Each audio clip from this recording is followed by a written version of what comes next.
Hi Nelson sir, how are you? Yeah, I'm good. How about you? Yeah, fine sir, thank you. Happy New Year. Happy New Year. Can you please explain to us how to overcome failure in this day-to-day life? Hi learners. Topic வந்து பார்த்தீங்கன்னா how to over come failures. So first வந்து நம்ம ஃபெயிலியர்னா என்னென்னு தெரிஞ்சுக்குவோம். So define failure அப்படின்னா நீங்கள் என்ன சொல்லுவீங்க? ஸோ டிஃபைன் ஃபெயிலியர் அப்படின்னா ஸோ நம்ம ஒரு எக்ஸ்பெக்டட் ரிசல்ட் இருக்கும் இல்லையா, நமக்கு வந்து ஏதாவது ஒரு வேலை செய்கிறோம் அப்படின்னா ஒரு எக்ஸ்பெக்டட் ரிசல்ட் இருக்கும். அந்த ரிசல்ட் வராமல் போச்சு அப்படின்னாக்கா அதை வந்து நம்ம ஃபெயிலியர்னு டிஃபைன் பண்ணிக்கிறோம். இதுதான் வந்து நார்மலாக நம்மளோட லைஃப்பில் வந்து ஃபெயிலியர் அப்படிங்கிற வார்த்தைக்கு டிஸ்கிரிப்ஷனாவோ டெஃபினேஷனாவோ இருக்குது. ஃபார் எக்ஸாம்பிள், நம்ம வந்து எக்ஸாமுக்கு படிக்கிறோம். என்ன எக்ஸ்பெக்டட் அவுட்கம்? எக்ஸாமுக்கு படித்தோம் அப்படின்னா அவங்க வந்து எக்ஸாம் எழுதுனதுக்கப்புறம் அந்த பேப்பர் கரெக்ஷன்லாம் பண்ணி ஒரு செட் மார்க்ஸ், ஒரு 35 மார்க்ஸோ 40 மார்க்ஸோ ஒரு செட் மார்க்ஸ், இதுதான் பாஸ் கிரைட்டீரியா அப்படின்னு வச்சிருக்காங்க. ஸோ நீங்கள் எக்ஸாம் படிக்கிறதோட பர்பஸ் என்ன? அந்த செட் கிரைட்டீரியாவை தாண்டி மார்க் எடுக்கணும். அதுதான் உங்களுடைய பர்பஸ். ஸோ அந்த பர்பஸ் மீட் அவுட் ஆகலை அப்படின்னா you are fail in the examination அப்படின்னு சொல்கிறாங்க. ஸோ அதே மாதிரி தான் எல்லா விஷயத்துக்குமே நீங்கள் எடுத்துக்கிட்டீங்க அப்படின்னாக்க, இப்போ சைக்கிள் ஓட்ட கற்றுக்க போகிறீங்க.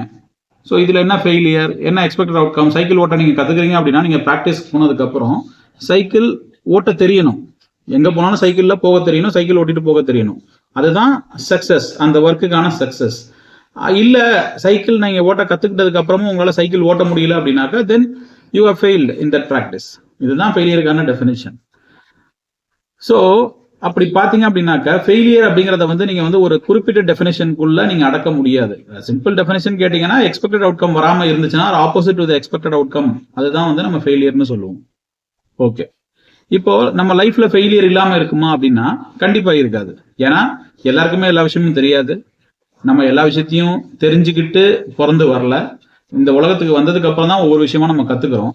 அப்படி பார்க்கும்போது நம்ம கத்துக்க போற ஒவ்வொரு விஷயம் இருக்கு இல்லைங்களா, அந்த ஒவ்வொரு விஷயத்துலயுமே வந்து there is a set criteria. இதுதான் சக்சஸ், இதுதான் ஃபெயிலியர் அப்படின்னு சொல்லிட்டு. நார்மலா பாத்தீங்க அப்படின்னாக்க இந்த உலகத்துல எல்லாருமே சக்சஸ்ஃபுல் பர்சன் அப்படின்னா யாரு சொல்லுவாங்க? It is very simple. Successful person அப்படின்னா ஏதாவது ஒரு விஷயத்தை அச்சீவ் பண்ணிருக்கணும். ஒன்று ஹீ ஷுட் ஹவ் ஏர்ன்ட் மோர். ஒரு பிஸ்னஸ் ஆரம்பிச்சு அதில் வந்து நிறைய ஏர்ன் பண்ணி அந்த பிஸ்னஸ் எம்பையரை எஸ்டாப்ளிஷ் பண்ணுறாங்க இல்லையா, ஸோ அவங்கள வந்து சக்ஸஸ்ஃபுல் பர்சன் சொல்லுவாங்க. இல்லையா, ஒரு ஒரு காம்படிஷன் போகிறாங்க. ஃபார் எக்ஸாம்பிள், ரீசெண்டாக செஸ் காம்படிஷன் நடந்துச்சு. The youngest world champion mister Mukesh. So அவர் வந்து அந்த செஸ் காம்படிஷன் போனார். அங்கே வந்து அந்த செஸ் காம்படிஷனை வின் பண்ணார். அது வந்து அவருக்குரிய சக்ஸஸ். ஸோ இந்த மாதிரி ஒவ்வொரு ப்ராசஸ்லையும் அவங்க செட் பண்ண க்ரைட்டீரியாவை தாண்டி வரவங்களை வந்து நம்ம வந்து சக்ஸஸ் அப்படின்னு டிஃபைன் பண்ணுறோம். இல்லை அதில் பண்ண முடியல அப்படின்னா it is coming as failure. Okay, இப்போ நம்ம லைஃப்பை நார்மலாக எடுத்துக்கிட்டிங்க அப்படின்னாக்கா நம்ம நியூஸ் பேப்பர் வாசிக்கும் போது பார்த்தீங்கன்னா மோஸ்ட்லி இந்த எக்ஸாம் டைமில் பப்ளிக் எக்ஸாம்ஸ் நடக்குது இல்லைங்களா, அந்த 10th 12th, அப்போ அந்த ரிசல்ட்ஸ் வந்தவொடனே பார்த்தீங்கன்னா நம்ம நியூஸ் பேப்பரில் ரொம்ப காமனான ஒரு விஷயத்த பார்ப்போம். என்ன அப்படின்னா 10th ஸ்டூடெண்ட் கேட்டால் எக்ஸாமில் ஃபெயில் ஆயிட்டாங்க. இது ஏன் நடக்குது அப்படின்னாக்க, நம்ம சொசைட்டில வந்து யாரு வந்து சக்சஸ்ஃபுல்லா இருக்காங்க அப்படிங்கிற ஒரு விஷயத்த அவங்க வந்து ஃபிக்ஸ் பண்ணி வச்சதுனால அந்த சக்சஸ் பண்ண முடியல அப்படின்னு எடுத்துக்கிறவங்க எல்லாருமே வந்து உடனே நம்ம ஃபெயிலியர் அப்படின்னு உடனே நம்ம டோட்டலா நம்மளோட லைஃபே ஃபெயிலியர் அப்படின்னு டிசைட் பண்ணிக்கிறாங்க. நம்ம ஃபர்ஸ்ட் என்ன டெஃபினிஷன் பார்த்தோம்? ஒவ்வொரு ப்ராசஸ்லயுமே சக்சஸ் அண்ட் ஃபெயிலியர் இருக்கு. ஸோ அப்படி பார்த்தீங்கன்னா உங்க லைஃபே சக்சஸோ ஃபெயிலியரோ அப்படின்னு சொல்லி நீங்க டிஃபைன் பண்ண முடியாது. நீங்க சின்ன வயசுல இருந்து சக்சஸ்ஃபுல்லா இருக்க எத்தனையோ பேர் பார்த்தீங்கன்னா, ஃபார் எக்ஸாம்பிள் நீங்க எந்த ஒரு பிசினஸ் மேன் எடுத்துக்கிட்டீங்கனாலும் அவங்க வந்து ஒரே பிசினஸ்ல வந்து ஸ்டார்ட் பண்ணாங்க, அந்த பிசினஸ்ல வந்து டெய்லி சக்சஸ் தான், அவங்க வந்து பிசினஸ் ஆரம்பிச்சதுல இருந்தே சக்சஸ்ஃபுல்லா இருக்காங்க அப்படின்னா சொல்ல முடியாது. அவங்களும் நிறைய ஃபெயிலியர்ஸ் பார்த்துருப்பாங்க. அவங்க ஒரு ப்ராசஸா டிஃபைன் பண்ணி அந்த ப்ராசஸை வந்து எக்ஸிக்யூட் பண்ணி அந்த ப்ராசஸ் சக்சஸ் ஆகுதா ஃபெயில் ஆகுதாங்கிறத பார்த்து அதுல இருந்து ஒரு எக்ஸ்பீரியன்ஸை லேர்ன் பண்ணிக்கிட்டு தான் அவங்க அடுத்த லெவலுக்கே போறாங்க. அதுக்கப்புறம் தான் அந்த சக்சஸ்க்கே போறாங்க. அதனாலதான் பாத்தீங்க அப்படின்னாக்கா நார்மலா சொல்லுவாங்க failures are stepping stones of success.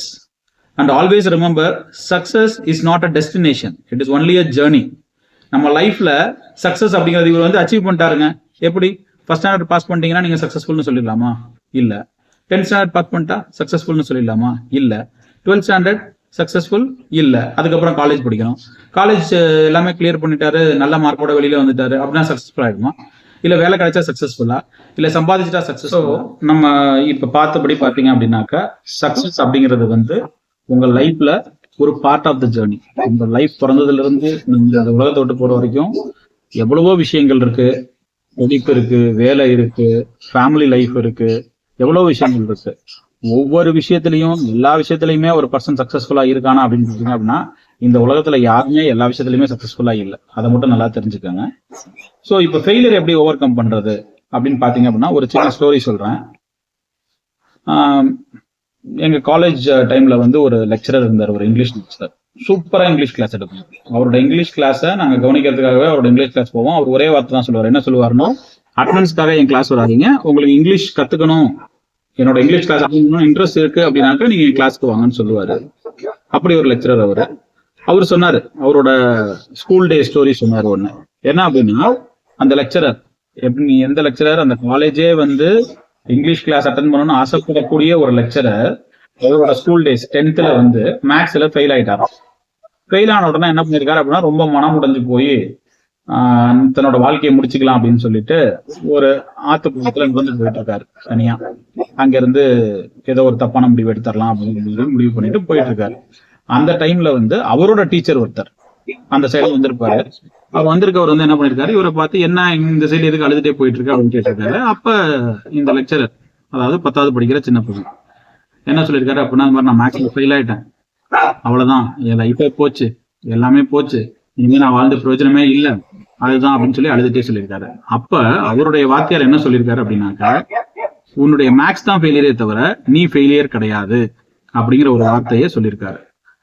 அந்த வார்த்தை இந்த லெக்சரரை அந்த வயசுல எந்த அளவுக்கு இம்பாக்ட் பண்ணிருக்குன்னா, அதுக்கப்புறம் அவர் திரும்பி அட்டன் பண்ணி 10th பாஸ் பண்ணி 12th பாஸ் பண்ணி இங்கிலீஷ் லிட்ரேச்சர் எடுத்து படிச்சு ஒரு இங்கிலீஷ் லெக்சரரா ஒரு பெரிய காலேஜ்ல சக்சஸ்ஃபுல் லெக்சரரா அவருடைய வாழ்க்கைய நடத்திட்டு வந்தார்.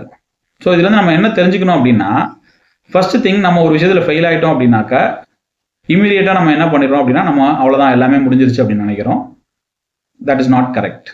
நம்மளோட லைஃப்ல ஒரு விஷயத்துல நம்ம ஃபெயில் ஆகிறோம் அப்படின்னா அந்த failure always remember that is a stepping stone for your success.